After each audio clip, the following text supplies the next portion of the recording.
Hello and welcome to another video in the How Do I Do Something in CloudBolt video series. My name is Mike Bombard. I'm one of the principal cloud architects here on the pre-sale side of the house. And in today's video, we're going to be covering how do I import content with a UI extension in CloudBolt. So this is kind of it's not a hidden feature, but really something that we've put together that we'll distribute out to our customers as part of the Forge here soon, that will allow you to basically take UI extensions and package multiple different pieces of content together. That way, when you pull that UI extension into an upstream environment, it actually imports things like blueprints and webhooks and recurring jobs and orchestration actions, all of those kinds of things. So, really the challenge is when we're moving content between environments in CloudBolt, it's valuable to be able to capture all related content and their dependencies as part of a single package. In CloudBolt UI extensions, there's a way for us to use this common framework for shared elements to be exported and imported between CloudBolt instances. We're going to use these to transfer the content either between internal environments, like I have a dev, a test, a prod environment. I can develop. I can export the entire thing as one offering, import it into test, validate, make sure that things are good, and then export it, import it into production. Or even maybe even more relevant is as a third-party vendor, this would allow you to package and distribute content for CloudBolt that services integrations between CloudBolt and your service, whether that's software, hardware, or really anything that we're capable of making a programmatic call to. So as part of this video, here's kind of the agenda. We're going to start just kind of discussing this. I'll lay a little bit of background. We're going to take a look at some sample UI extensions. One would be the NSXT ZUI, which is something that's in our content library today, as well as the OneFuse ZUI, which is also in the content library. And we're going to point out something very special in the OneFuse ZUI, which is effectively how to check for the appropriate Python packages on the CloudBolt system and load them at the time of the ZUI first run. So we'll be checking that. We're also going to go through setting up these config files that I'm putting out in the GitHub Forge, as well as the export process to get this content into your ZUI. How do we get that packaged appropriately? Hopefully this is found valuable by our customers and partners. So let's go ahead and get started. All right, so let's get started. Just a little bit of background to start off. I have two different ZUIs here that we'll just talk about a little bit, and I'm already using this methodology in each of these ZUIs. One is the NSXT ZUI, which has some integrations to work with NSXT. Really, that centers around a couple of things, but first of all is a couple of blueprints that we have to enable self-service for NSXT. One to create a network segment, one to create an NSXT group, and then two related blueprints where we can create a firewall policy and then some sub-blueprints that are firewall rules. What this enables me to do is I can take these blueprints. These were developed in CloudBolt first, and then were exported and placed into the file system with my NSXT ZUI. These are really what an extracted zip of CloudBolt content looks like. It has a couple of files in the system once they've been extracted. The main file is really this, especially for blueprints, is this primary JSON file, which really just has the configuration information. It tells CloudBolt, what are the deployment items? What are some of the labels here? Management actions, resource types, all of those kinds of things, so that when we import a blueprint into the next instance, we have all of the information surrounding that blueprint so that we can make them portable between environments. One of the reasons I took this tack with NSXT versus writing standalone blueprints is the fact that I have an abstracted NSXT class in here where we are... Can't tell if I'm in the class yet or not, but let's see. There we go. So I have an NSXT ZUI API wrapper. What this is a shared class. Because I'm making all of these APIs to a common endpoint, I don't like to repeat code. So these blueprints really have some build actions and teardown actions and management actions that all rely on this class for connectivity to NSXT. It also has some UI components that are built in here.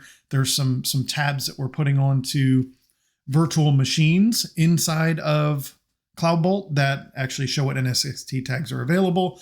It would allow them to even self-service and add additional NSXT tags if that's something you wanted to allow in your environment.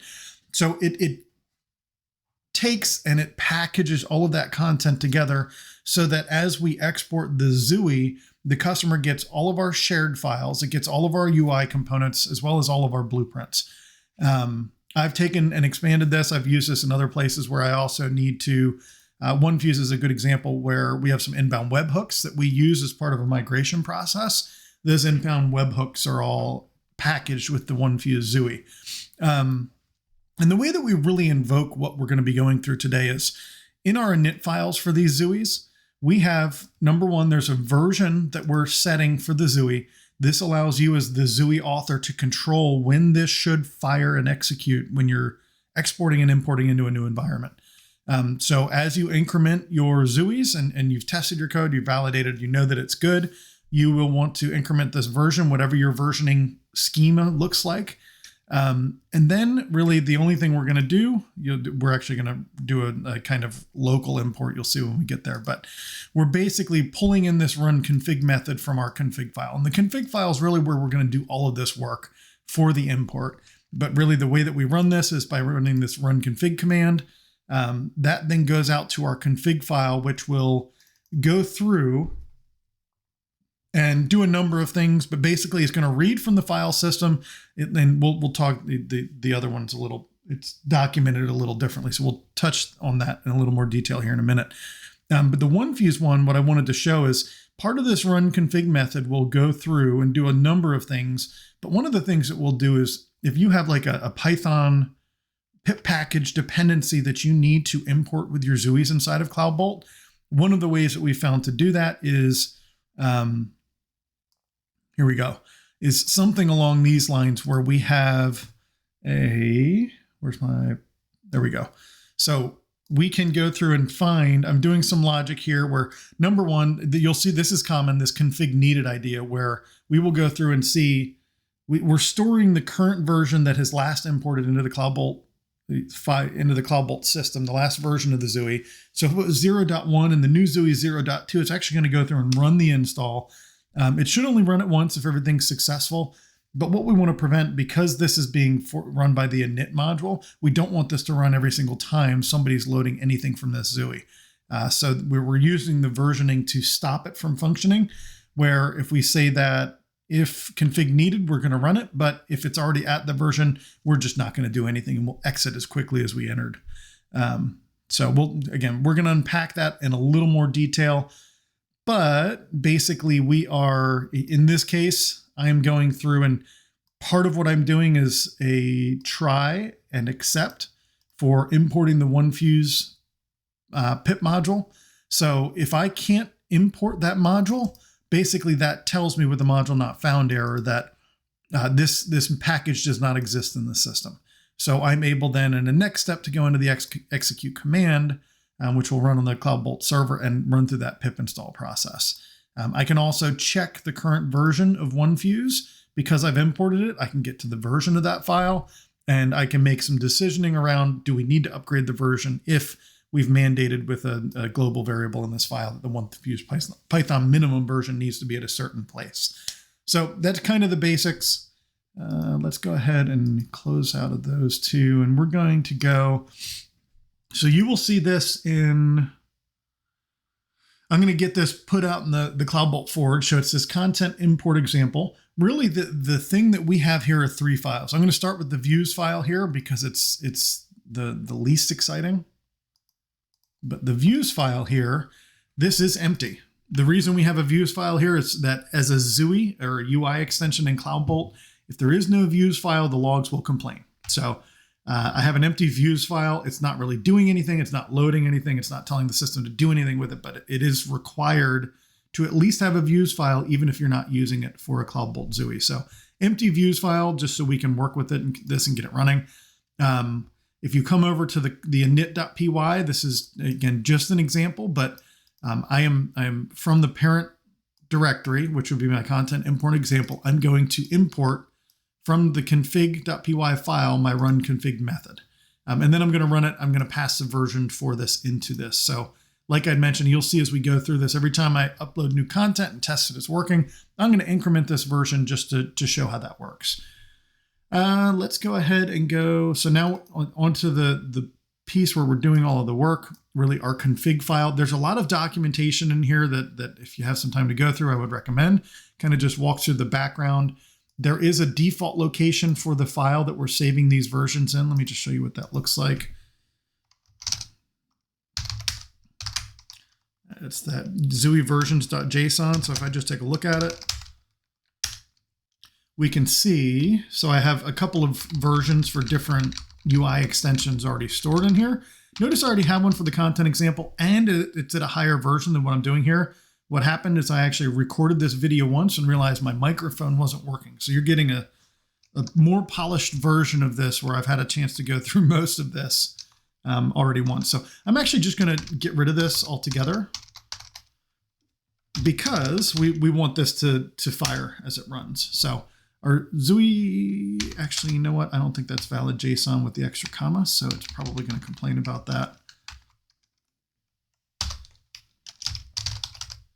There we go. So now it should be a valid JSON file that when we run this, it's going to go ahead and function. So there are 5 directories that we call out here. These are the 5 directories that we currently honor with this. You can take this example and extend it to work with other types of CloudBolt content. These are just kind of what I've started with. And like I mentioned, I did a previous video. As I got to the end of this one and didn't record, I'm like, I should probably also do orchestration hooks as well. So this is added as part of this video too. We're going to cover kind of these 5 elements. Really any content in CloudBolt could be leveraged with this methodology. I've also used this to import common parameters for a specific integration. Where basically I have JSON formatted parameters that are stored in a directory. Let me see if I still have that just to show you what it looks like. I think it was here. There we go. Actually, I can probably put this in there as well. But I just have a JSON file that includes some common parameters that we need imported at the time of run. And what it'll do is it'll loop through this JSON file or sets of JSON files. You can define your parameters here as part of your ZUI. And when it first loads a new version of the ZUI, it's going to create and import those parameters. So we'll see when I get to the end of this video if we include that or not. But let's go ahead and get ready to dive in. So back to config.py. I'm going to close the other 2 because we don't really need them quite yet. I'm going to start by creating my directories. I'm just going to create all of them now because I don't have to do this again. So let's go ahead. Blueprints, server actions, recurring jobs, inbound webhooks, orchestration actions. There we go. And you can parse through this. Like I'd mentioned, if you want to change the config file for your specific ZUI, you can. You could also point at the ZUI versions file that I use. One thing to note is you do not want this file under the directory that you're in. You want it to be part of the OS, apart from the ZUI. That way, if somebody deletes your ZUI altogether and then they re-import it again, we have a lot of those elements already. So it helps to keep these versions separate from your ZUI itself. Like I said, it's perfectly safe to use the same file. At the end of the day, it's just a JSON file that we're reading for ZUI versioning, and unless your ZUI name overlaps with something else that CloudBolt's put out or some other customer. So just make sure your namespace for your ZUI directories themselves are unique. Okay, so yeah, a couple of things I'll call out here. Override existing blueprints. The way that this is constructed today, and again, you have control over this as the ZUI author. If you want to override existing blueprints, like say we have those NSXT blueprints already in our environment, I can set this to false, and then the default behavior for this will be false. I can also, in my ZUI versions.json, if I'm the customer, I can go into this and I can actually set this. Maybe I don't want to override existing blueprints. I don't really care what the vendor's doing. If the blueprint's already there and I've modified it, I don't want anything to happen to it. The customer themselves could go into the ZUI version file and change it. This is kind of a hidden feature though, so most customers are probably never going to touch that. And then set actions to remote source is kind of similar as well. Basically, I like to do override existing blueprints and set actions to remote source because what that gives us is the ability, I think I've done it in this one. What will happen is after we're using this from the ZUI, it is actually configured the remote source. In this case, it's actually pointed at GitHub, but what we'll do is we'll point at the local file system where the ZUI is stored, so that this is now a read-only blueprint. The customer really has no control over it. Technically, I guess they could remove the remote source and start to take it over for their own, but I think that it's unlikely for that to happen. And also your build actions as well will also be pointed at that local file system instance. So this one actually is pointed at a local file system instance, but not the ZUI that this would come from. So by the time we build and export a blueprint, get it into the ZUI, what then happens is any changes you need to make to the ZUI, you'll need to make it inside of these directories here, because it's now read-only in the CloudBolt UI and everything can be handled from an IDE.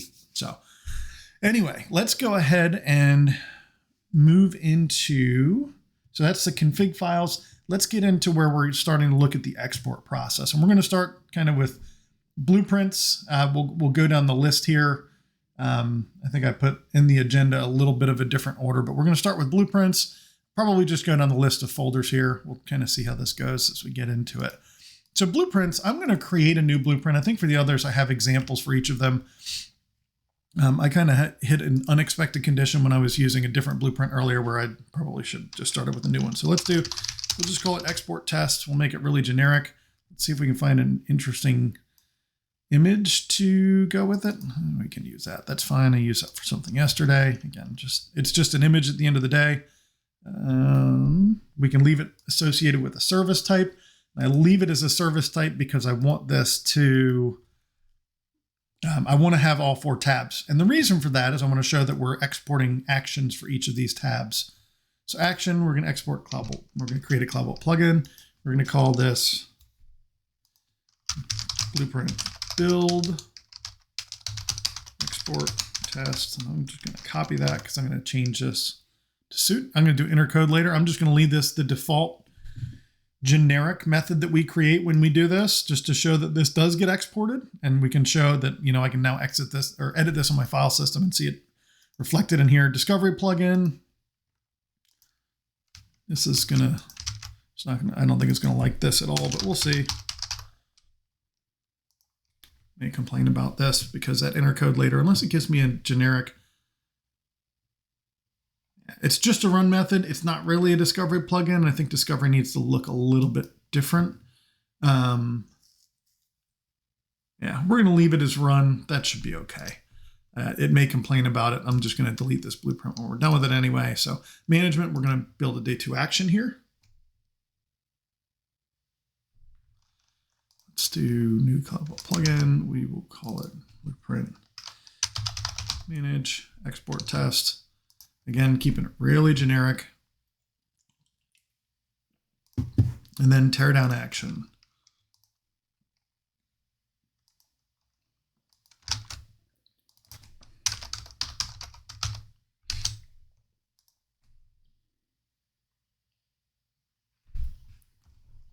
Awesome. Okay, let's see. So we have our 4 build tabs kind of defined. I guess we could do, it's set to a service. I mean, we could also, let's just add a category here just to show that this is getting included with it. I have to do the category from a different tab. I'm not going to fuss with that right now. Anyway, I have my generic blueprint. I have 4 actions that are getting exported with it. I'm going to go ahead and export the blueprint now. And the reason I did all 4 of those is just to kind of show the entire process for unzipping this. Blueprints are a little more involved than the other elements that we're going to be working with, and you'll see why in just a second. But I now have this export test.zip. It's been downloaded to my file system. The next thing I'm going to need to do is to unzip that. And there's a couple of ways to do this. You could copy it over to your CloudBolt system and then unzip it on the CloudBolt system. The key here is you probably want to use a Linux system to handle the unzip process. I've run into a couple of issues where I unzip in Windows and it's putting some kind of hidden characters in there, and CloudBolt just doesn't like that. So if you're doing it on Windows, you can use Windows subsystem for Linux, which is what I'm going to be using today. Just an Ubuntu system where I just use the unzip command. I also like pictures, so I will probably be going back and forth from my downloads directory as we export each of these pieces of content. So let's go ahead and get started. Okay, so I have my export test directory. So first thing I need to do is I need to change over to my Windows mount. I'm going to go to users and then downloads. Okay, so now I'm in the right directory, so I can just run an unzip of export_test.zip. So it's extracted that initial directory. I'm going to change into it.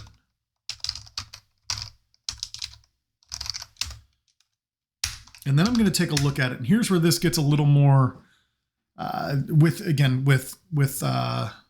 blueprints, this is a little more involved because each of these subdirectories that are still zip files now have to be extracted as well. So we need to go through the process to ensure that they are all extracted as expected. And you'll notice here again, just from the Windows file, I like the icons, right? I can see that they're zip folders, but each of these needs to be unzipped, and then I need to get rid of the zip directories because we don't need to hold on to those. We just need the contents from those zip directories. And if I recall correctly, I think even the management action, we need to go one more level down and ensure there's no other zip directories underneath of this parent directory. So we'll go through all of that. So I'm just going to go through unzip, and I believe I can do a \star.zip, and I think this will unzip all of those files. Do all, and I'm going to just take a look now. So I have 4 directories. So my build export, my discovery export, my manage export, my teardown export. So we have all 4 directories. So now what I can do is I can get rid of, I'm going to get rid of all of my zip files. Okay, so all zip files are gone out of that directory. But what I need to do now is I'm going to do this in the UI because I'm a little quicker with the click than I am with the command line. So notice the manage export test still has a zip in it. So we still need to get into that one. Teardown, we're good. We have a JSON file and a Python file. Build export, we have a JSON and a Python. Discovery, we have a JSON and a Python. So we just need to go into that manage, that day 2 action directory. So let's do manage export test. I'm going to take a look there. There's my zip. So I'm going to do unzip.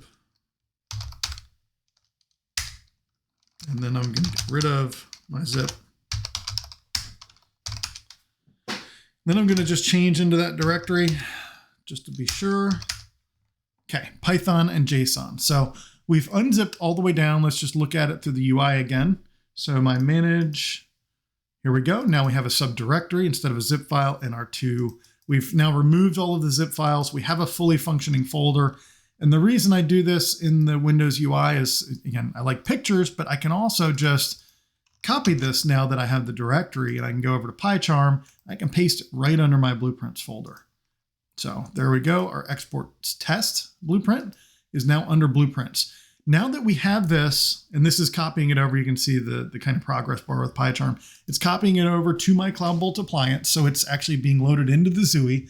Now that the copy is done, what we can do, if you remember back, the init file, I had this run config disabled. So I'm just going to enable that. I'm going to save this. And one of the easiest ways to see if your XUIs are going to load is just to load Shell Plus. I might need to restart Apache if this doesn't work. Restarting Apache is a surefire way. What happens is it looks like it is actually working. So there we go. What happens when you load Shell Plus, if it goes through that config, you'll start to see log entries in here. So you can see config file not found, going to run configuration. No, so this just means it didn't find the entry in the JSON file because we deleted that initially. It's now running the configuration. Really what we're looking here is it will show a trace back if the import didn't work. So it looks like we're good here. So Shell Plus loaded. I think we're okay. I'm actually going to, you know what? I'm not going to do it quite yet. A system CTL restart is good to get these Python files reloaded. But I think we're okay here because Shell Plus loads that when you load Shell Plus as well. So I think we're okay. Now let's just refresh our export test blueprint and see what it looks like now. So it should be set to remote source. There we go. So we can see it's set to the remote source now. So the structure of the blueprint is now controlled from the file system in the ZUI.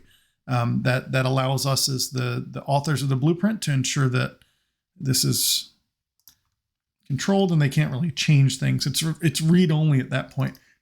One thing I do want to check, I want to be sure that when yeah, there we go. So here's one command that's important there. That refresh from remote source command is really what we're doing with this button here. So every time we upload a new version, we'll ensure that the blueprint gets refreshed from the file system. The customer could also technically click this, and it really isn't going to do anything because we don't have any updated files. So not a big deal. Now we do want to be sure, I do have my icon is still available. So it's pulling that from the file system now. If you notice, I didn't point it out, but there's our PNG file that gets exported the icon for the blueprint. If we come over to my build action, we still see the export test. And notice everything's grayed out because this is read only. We want to make that clear to the end user. The other thing that we've done now is this plugin is now pulling from my content import example ZUI folder directory. So again, this file is now read only as well. So you can see, and I'm going to go ahead and do just to show you how to edit this. That's my build action. So if I go into my build action, I wanted to edit the script. Now I can do it from my IDE, whether that's VS Code plugged in over SSH, or that's PyCharm that's kind of doing an SSH push of these things.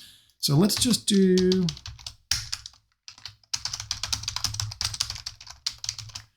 okay, I'm going to go ahead and save this. And then once that's pushed up to my CloudBolt instance, I can come back over and refresh and see that this is now pulling from the file system. There we go. We have the updates that are pulled from the file system. So any edits can be done from the file system now. So that should be good to start with. I can then go into custom forms. Will also, if you're using custom forms with your blueprints, will also be exported. And that JSON file can be edited from the file system as well. Just something to keep in mind. Okay, discovery. Let's go ahead and just, again, discovery blueprints here. Let's just verify that our plugin was pointed at the directory, and I don't know that it was. So that might be something to fix here real quick. Notice the file is not pointed. It's still set to a local file. So that's something that we can fix real quick. I'll just show you where that's done, but let's check the other two. Pretty sure the other two are good to go, but I could be wrong. There we go. Our file is now pointed at content import example for the manage. And then let's check for teardown just to be sure. There we go. Okay, so one little tweak to make here.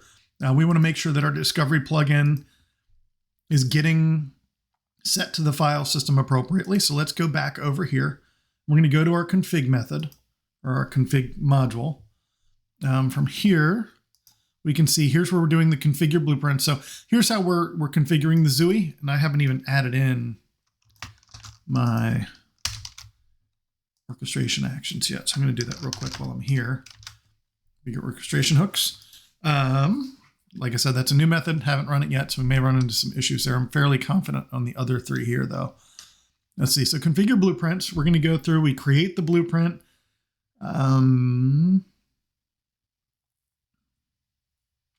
We set the blueprint to remote source.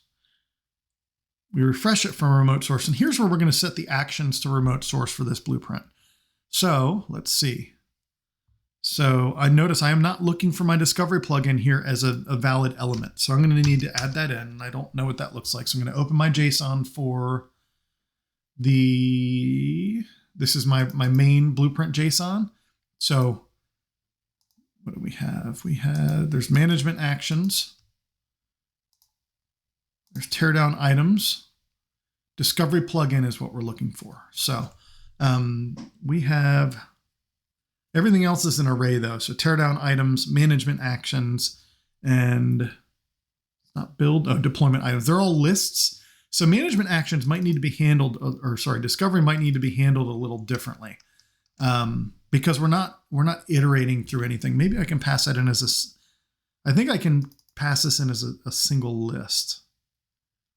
Let's see how we can do that because I don't want to write any more code if I can help it, but let's take a look. We need discovery plugin. We're going to add this in here.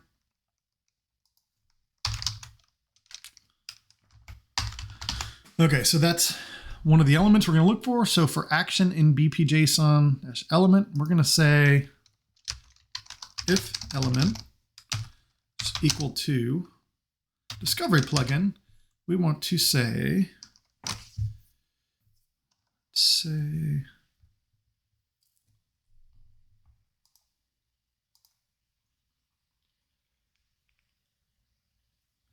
okay, but here's what we're going to need to do.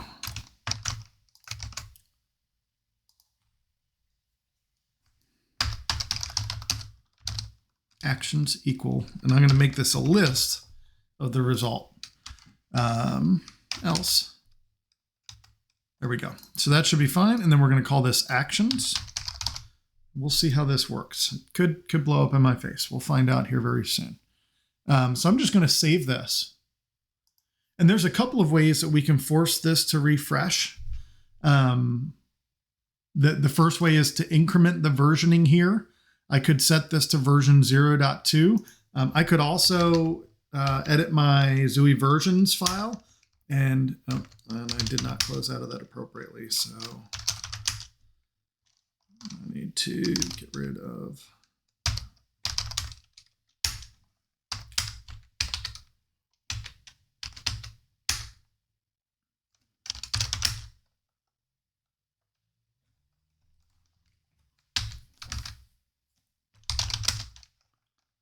What did I not do?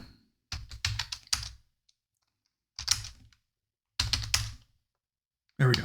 Or I can come into the Zui versions file and I can decrement this version down to something, or just delete the content altogether. I'm going to quit out of there.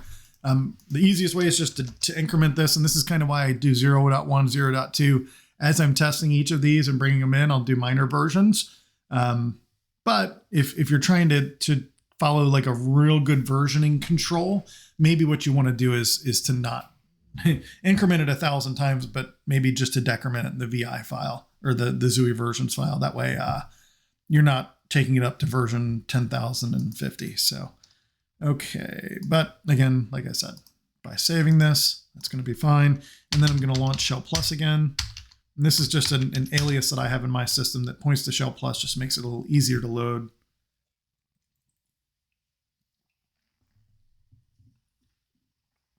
Okay, so it complained about something, and it usually does. I think the discovery actions are a little bit different. Okay, so I'm looking at line 208. So that's the handy thing is we get the trace back if it does fail in the config file as we're loading Shell Plus. So let's go ahead and scroll down to line 208. File name, let's see. So it's not a management action. So the challenge may be that my the action, the discovery plugin may not have a name parameter, is what it almost sounds like. Key error name. So there's an issue on name. So let's see. Maybe it's label, and if that's the case, then I can add it into item name. So let's go to, let's take a look at my discovery JSON file. So there is a name.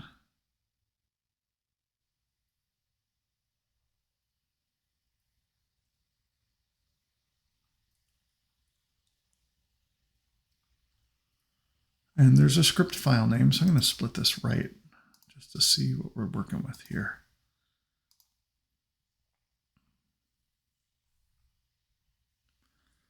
So that's interesting. Data.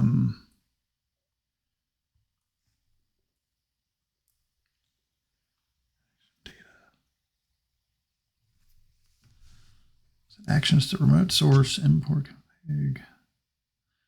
Get action data where it's complaining about line 208. So we're down at this line.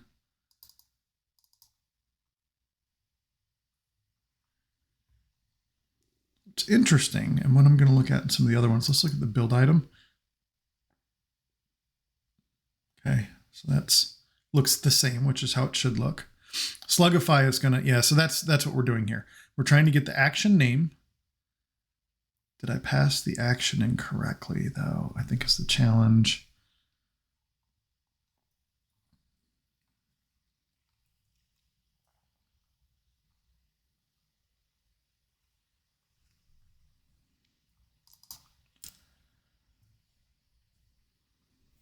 And that's going to be, oh, I see what we're working with. So each action and actions, we're actually back to the parent. Let's pull the parent JSON file over here, where notice deployment items has a name, but discovery plugin does not. It has a title. So we need to pass in title instead of name. So,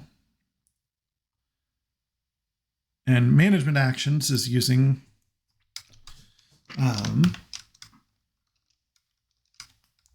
did I call it discovery plugin?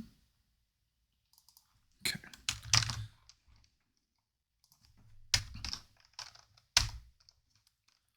Hey, look at that. Okay, discovery plugin. So we're going to just tailor this for discovery plugin. Let's see, Slugify action. It's not a name. It is a title.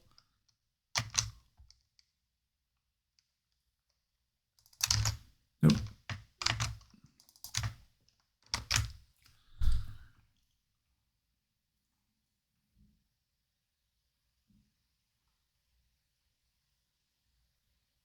Okay, so they're passing that in for both.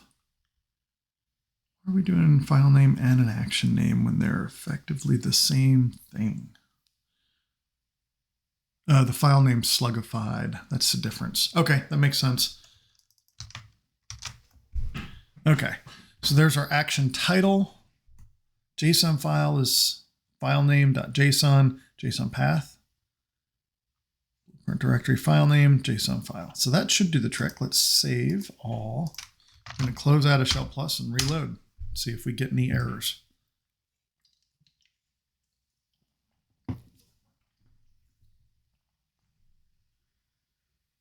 Looks good so far. Let's just scroll up to the top of the imports and look down to the end of the white section. It doesn't look like I have any errors. Let's just double check. That's a start. All right. So really all we have to do is refresh this action and see, there we go. So our manage action is now pointed towards the file system for its source for that blueprint. So my blueprint's now updated. Everything in the blueprint is now pointed at the file system, so that the file system is the blueprint itself and the actions in the blueprint are all read-only. So we can see that.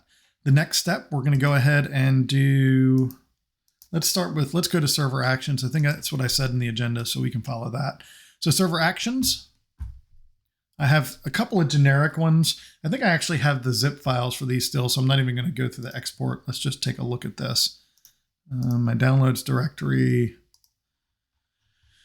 from the first time I did the video. Let's see. Okay, so we have server action export, orchestration hook export, recurring jobs export. So I have those three. And then update blueprint remote source. I may start a new one for that, but let's start with the server action. So we have a server action here. It's got an icon on it. It's got, again, generic plugin, but really what we're looking for when we're importing this is to ensure that requires approval and dangerous and all of these things get repopulated. I'm going to do something a little dangerous here. I'm just going to delete it because I already have that zip file. So I have all of the content that I need. And then what I'm going to do is back to my Linux command line.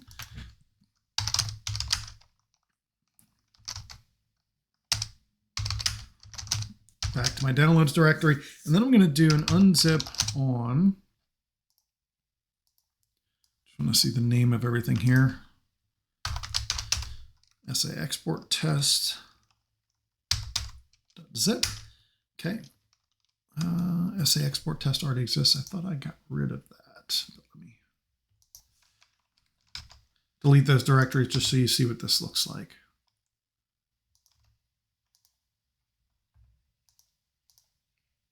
Oh, you know what I did? I copied instead of a cut. So, okay, let's try that again.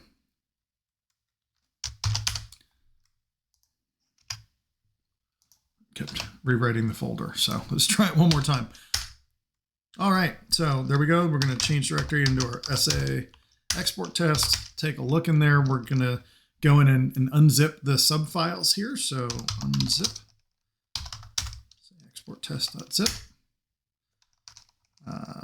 Take a look. We're going to get rid of the zip file.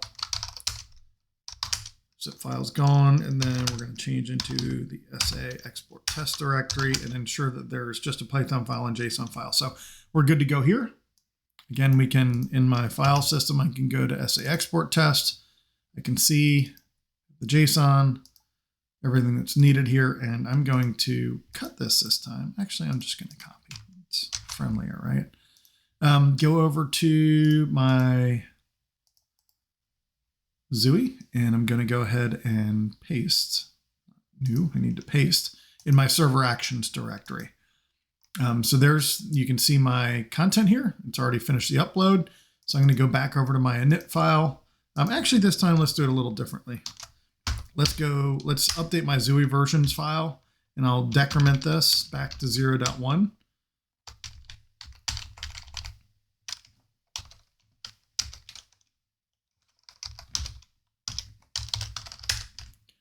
Okay, and then I can just go to load shell plus, and because it's a lower version, it should attempt to import this.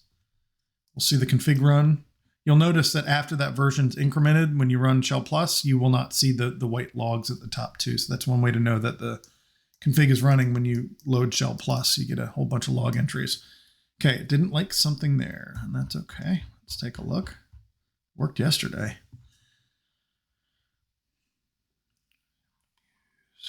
Okay, action input default. Oh, so this is something new that I added in there. Oh, it must not like. Let's take a look. That's what happens when you add additional functionality and don't test it and get on a video. So this is basically looking for this action input default values. It's telling me that when I go to create the using this getter create method for that action, that the action input default values are not something that's available. And I'm just going to validate that because I'm going to do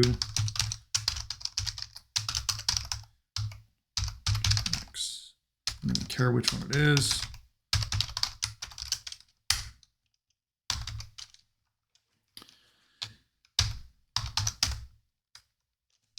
Oh, action input default values.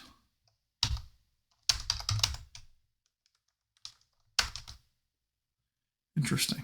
So that's why. That would be something different. I may need to figure that out. I'm not entirely sure because you do want the defaults to be packaged with these things as well. But I'm going to remove it from this for now for the sake of, and if you need that capability with server actions, you can add it in if you need defaults to be included. So this is just a one line I added while looking at that, like, oh, that would be handy to have as well. So let's go ahead and save all, close out of shell plus.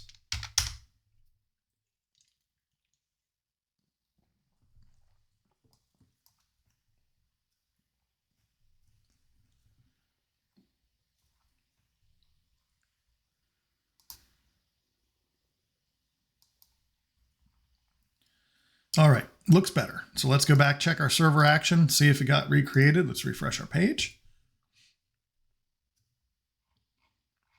All right, there's my server action. Again, got our icon back. Let's make sure, I think there were 2 checkboxes. Yeah, requires approval and dangerous are both set. You know, it's interesting. I don't know that there's a way to set defaults on this. Typically, when we're setting defaults for an element, it would be kind of in the edit button for the element itself. So I don't know that there's actually a way to set defaults. So I think that that's maybe a future capability that we're working on that isn't currently exposed. Maybe they just made the updates in the API. So that's not even something we could set if we wanted to today. So we're going to leave that alone. Okay, let's go back into...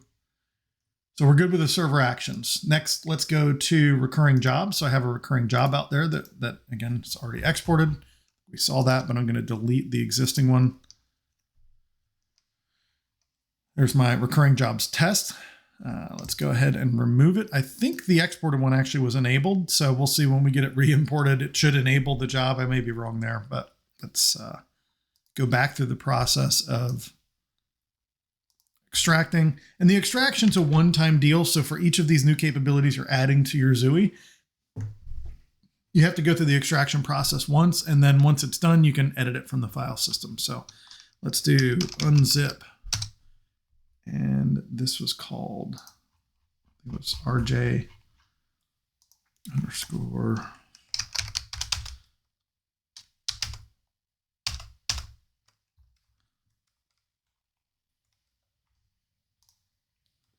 Stand corrected here. RJ underscore. Oh, I'm in the wrong directory. Help.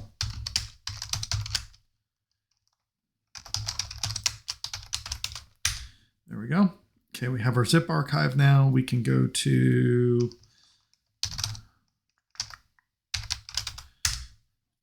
and take a look. So we do have a subzip.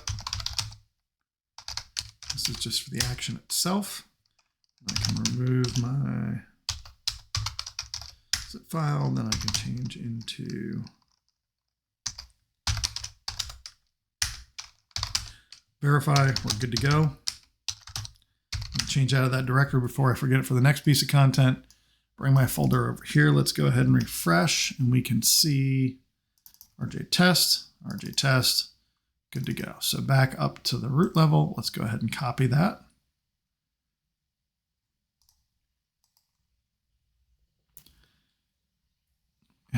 Hey, these new logos didn't look like that earlier. Strange. Anyway, okay. Recurring jobs. Let's go ahead and paste. RJ test.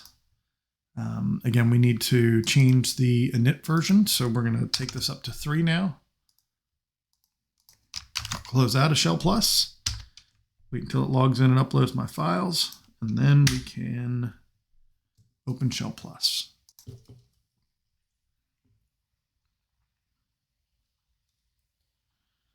There we go. Looks like we're good. No errors. And so we're just going to go to recurring jobs. Let's refresh here. We should see RJ test show up. And there it is. So RJ test is here. It's now enabled. So I'm going to disable that. But remember, this is controlled from the ZUI itself now. Actually, if your users can still disable a recurring job, it's not pulling the job itself, but the action itself is stored in the file system. So recurring jobs are now functioning. Let's go ahead and back over. Next, we're going to cover inbound webhooks. And so inbound webhooks, again, there's something else that I have already exported, but we're going to delete it just to ensure that it's not in the system to show that we're actually doing this. I want to say, update blueprint from remote source was the one that I was working with, which is fine. It actually is a working webhook. Just want to make sure. Update blueprint from remote source. So that's fine. Let's go ahead. We're going to delete it. Okay, that's gone. Back over to the extraction process. We're going to do unzip.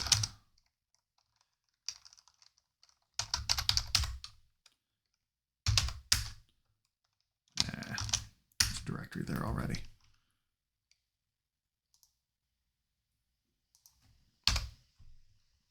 Try it one more time. All right, now we're unzipped. Change into the directory. I know I'm going to need to unzip something else. Then I need to get rid of that zip.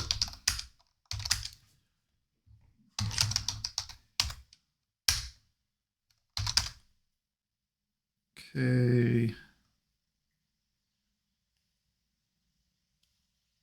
So that's what we want to see. That's what we want to see. Nope. So we're there, and then we're going to copy that update from remote source.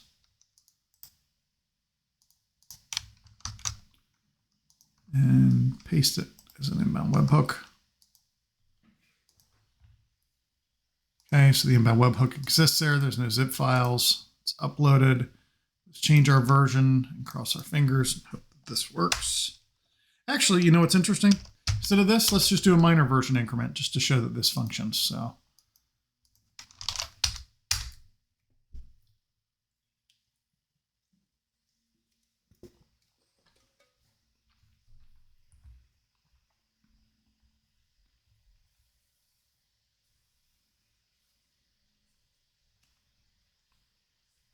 there we go. No errors, so we should be all right. Let's refresh our inbound webhook.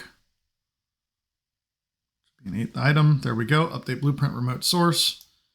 We can see our plugin. That plugin also has the source URL set. So updating blueprints from remote source are now working, or excuse me, inbound webhooks are now working. Last thing, and like I'd mentioned, this is an untested one so far. I don't think I've exported this yet, but I created a generic orchestration hook this morning. One of the things to note with orchestration hooks, though, is when you export them, this one in my instance is set to priority 18. The challenge becomes if the user, when you export this, have less than you do in their environment, it's not going to be priority 18, but it'll set it right after the automatically decom server one. So depending, you may have to have them move these around a little bit, just based on how many orchestration actions they have active inside of their environment. Just something to keep in mind. But let's go ahead and export this action.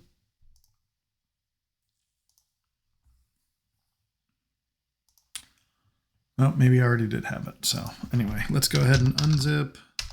Let's delete it.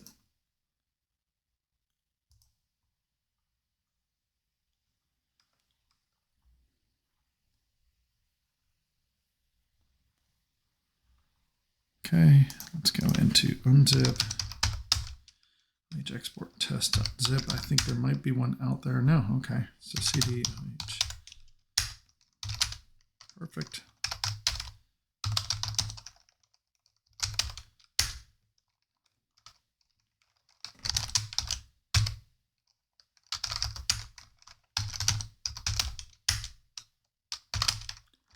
Okay. And hopefully this does the trick, and then we can wrap things up for this video. So let's copy that. We're going to go over to PyCharm, orchestration hooks. Paste this. Again, just validate, see what it looks like. My upload's completed now. Okay, it looks the way that I'm expecting. Let's increment this, just another minor version. So minor versioning could be another methodology here as you're testing these. Save all.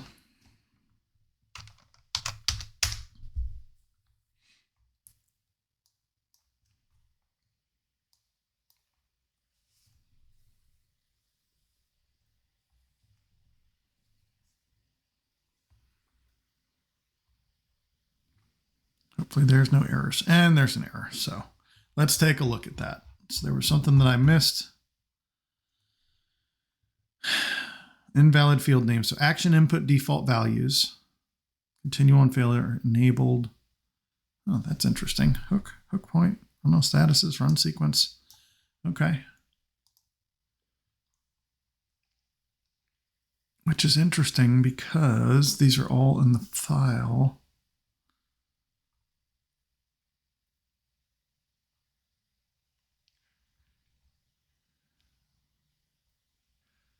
Let's take a look at this.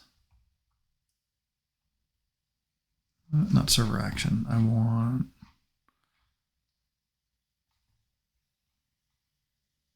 because there are defaults for an orchestration hook. So let's go get an orchestration hook.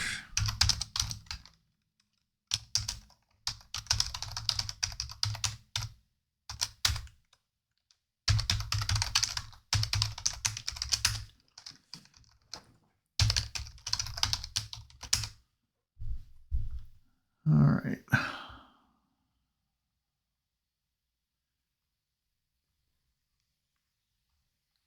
Okay, so OH dot.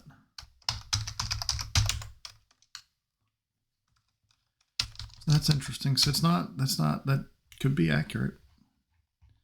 Screenshot this real quick because I'm going to forget which other ones it was complaining about.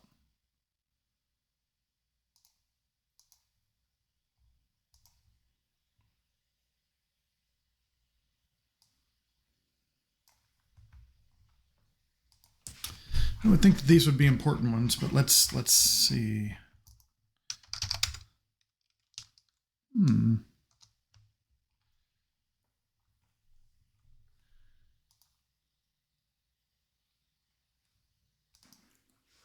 Okay, so I see what my issue is I'm actually working with the wrong object type. I assumed an orchestration hook. An orchestration action would be an orchestration hook. It's actually a hook point action is the object type. So I'm going to fix that here. I'm going to add that to my imports. I'm going to get rid of my orchestration hook import because I don't need that anymore. There we go.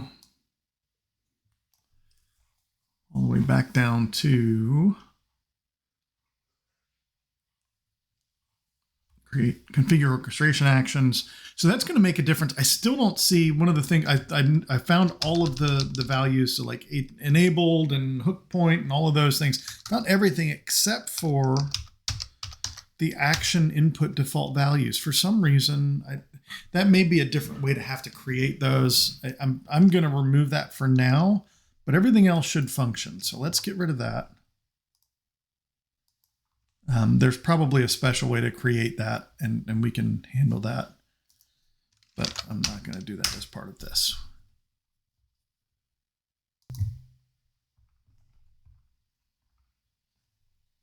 All right, here we go. Hopefully no errors. So that was the other thing I needed. I knew this was going to happen. I need to get the hook point before I can set the hook point. So I'm just going to steal this from one fuse because I'm doing the same thing. I need to get the hook point ID from the hook point objects. Yeah, so we know our hook point.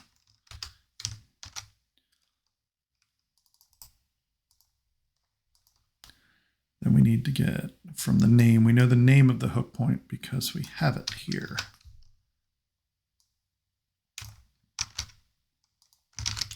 So there's our hook point. We're going to get our hook point ID.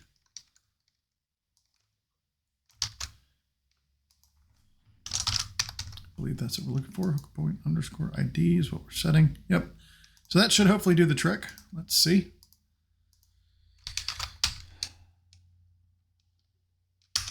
And notice I can rerun this as many times as possible. Because we didn't finish the configuration, it errored. It doesn't set the version in that config file. So I don't have to keep incrementing and decrementing. I could, I mean, if you wanted that to fail out and not continue to retry, you could set it up to do a try catch and take a look at that. Something else is having an issue here. Let's see. Hook point matching query does not exist. Oh, that's fun. Let's see. So hook point post dash provision. State, what am I passing here? Point. Oh, it's not I think it's a label. Let's just try this.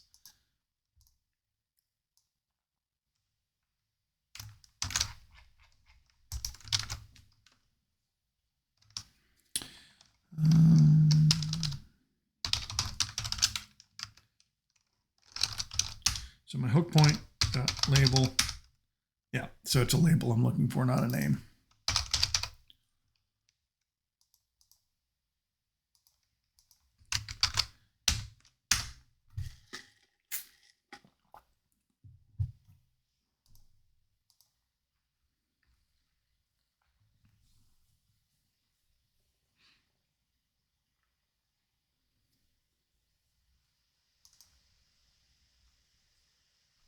All right, that seemed to work. Let's see. Now that we've gone through all of that, let's go ahead and refresh.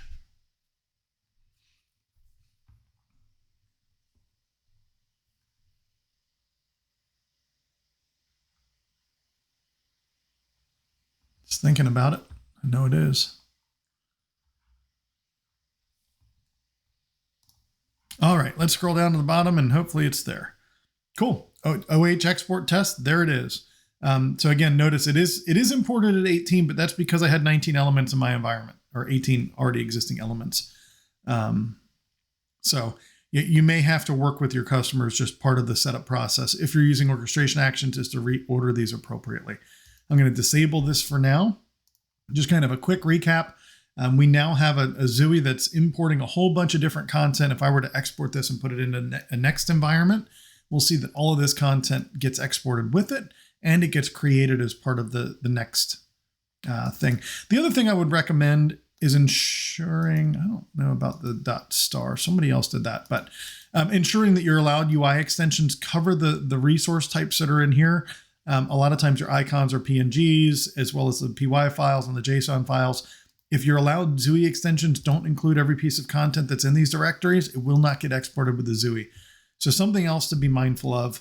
I am going to clean this all up. I'm going to get rid of all of these directories. I'm going to comment out the run config command for now. And I'm going to reset this version back to 0.1.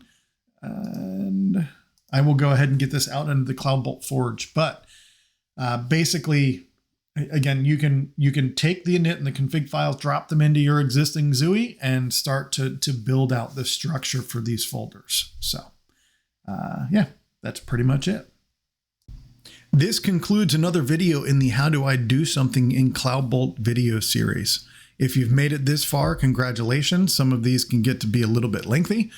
If you have any questions at all regarding anything that we've covered today, or really just anything about CloudBolt in general, please reach out to your account team. We're happy to cover any questions you may have, and we're always looking for additional ideas to cover as part of this series. So please reach out to your account team. Let us know how we can help you, and happy automating with CloudBolt.